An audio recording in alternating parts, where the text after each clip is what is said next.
بسم اللہ الرحمن الرحیم خاتم حضرات ناظرین اکرام، ایک مشہور شعر ہے، اللہ اللہ کیے جانے سے اللہ نہ ملے، اللہ والے ہیں جو اللہ سے ملا دیتے ہیں۔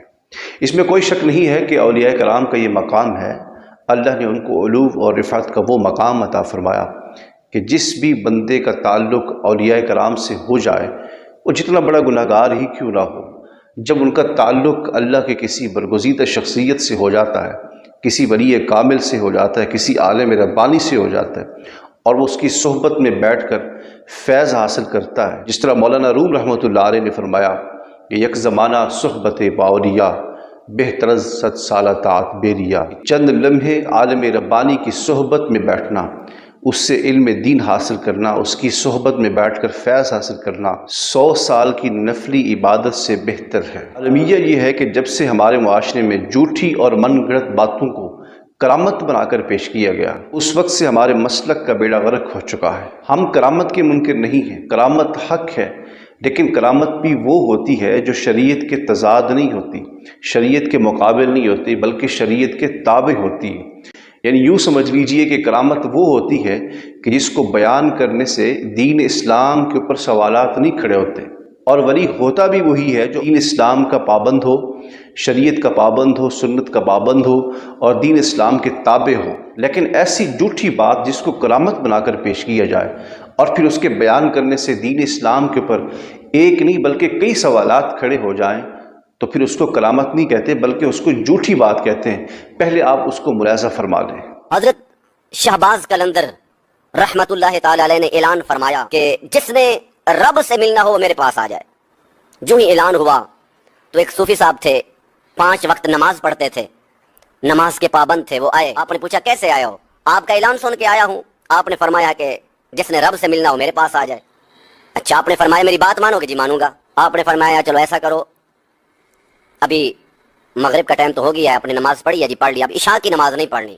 بڑا پریشان ہوا لیکن خاموش رہا۔ آپ نے فرمایا گھر جاؤ لیکن عشاء کی نماز آج نہیں پڑھ۔ چلا گیا، عشاء کی اذان آئی تو حضرت شہباز قلندر کا حکم تھا کہ عشاء کی نماز نہیں پڑھنی۔ اب اس نے سوچا کہ میں نے تو جب سے ہوش سنبھالی ہے کبھی نماز چھوڑی نہیں ہے، اب کیسے نماز چھوڑوں؟ تو اس نے کہا چلو فرض پڑھ لیتا ہوں، باقی ساری چیزیں چھوڑ دیتا ہوں۔ تو اس نے فرض عشاء کے پڑھ لیے، سویا تو بدن کی آنکھ لگی، قسمت کی آنکھ کھل گئی، گنبد خضرا کے مکی کا دیدار ہو گیا۔ حضور رحمت للعالمین صلی اللہ تعالی علیہ وسلم نے ارشاد فرمایا تم نے میری سنتیں چھوڑ دی ہیں۔ اچھا یہ بتاؤ کہ پہلے بھی زندگی میں کبھی سنتیں چھوڑی ہیں؟ کہا چھوڑی ہیں، کئی بار چھوٹ گئی تھی۔ فرمایا کبھی پہلے بھی حضور علیہ الصلوۃ والسلام نے ایسے دیدار کروایا؟ نہیں۔ تو آپ نے فرمایا پھر بات سمجھو، جب تم میرے پاس آئے تھے میں نے تیرا رابطہ اللہ سے کروا دیا، اللہ سے جوڑ دیا تھا۔ تو نے سنتیں چھوڑی ہیں تو رسول اللہ صلی اللہ علیہ وسلم نے تمہیں دیدار کروایا ہے۔ اگر تو فرض چھوڑ دیتا تو اللہ پوچھتا کہ میرے فرض کیوں چھوڑے۔ عزیز اکرام، آپ نے یہ کلپ ملاحظہ فرمایا ہے جو مجھے موصول ہوا تھا۔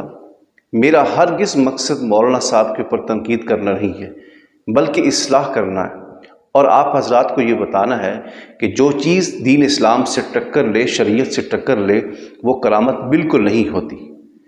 آپ نے مولانا صاحب سے یہ گفتگو سنی ہے جس میں آپ حضرت سیدنا شہباز قلندر رحمت اللہ علیہ کی کرامت کو بیان کر رہے ہیں، اور میں 1000% گارنٹی کے ساتھ کہتا ہوں کہ یہ حضرت شہباز قلندر رحمت اللہ علیہ طرف جھوٹی اور من گھڑت منسوب کی گئی بات ہے۔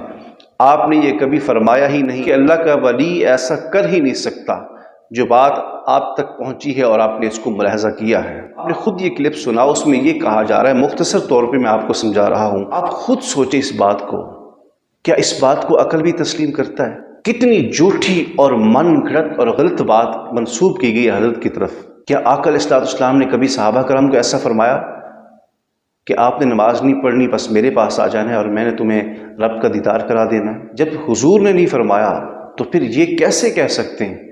تو پتہ یہ چلا کہ یہ حضرت کی طرف غلط منسوب کی گئی ہے بات۔ اللہ کا ولی ہوتا بھی وہی ہے، اللہ کے فرامین کے اوپر زندگی بسر کرتا ہو، خود بھی عمل کرتا ہو، لوگوں کو بھی کہتا ہو عمل کرنے کے بارے میں۔ اور جب قرآن سے یہ ثابت ہے کہ اللہ رب العزت نے حضرت سیدنا موسیٰ علیہ السلام جو اولو العزم نبی ہیں، ان کو اللہ رب العزت نے ارشاد فرمایا لن ترانی، موسیٰ تو مجھے دیکھ ہی نہیں سکتا۔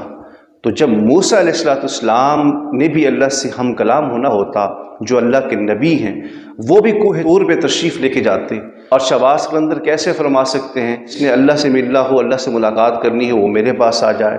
جب حضرت موسیٰ نہیں دیکھ سکتے تو حضرت شہباز قلندر کیسے دکھا سکتے ہیں؟ تو اس لیے میں گزارش کروں گا کہ جتنی بھی جھوٹی باتیں ہیں جن کو کرامت بنا کر لوگوں کو بیان کیا جاتا ہے، یہ صرف اور صرف دین اسلام کو نقصان دینے کی ایک سازش ہے۔ یاد رکھیں، آپ ایسا ہرگز نہیں کر سکتے، دین اسلام کو نقصان نہیں دے سکتے۔ جو بھی دین اسلام ساتھ مذاق کرتا ہے وہ دنیا میں بھی رسوا ہوتا ہے، آخرت کے اندر بھی۔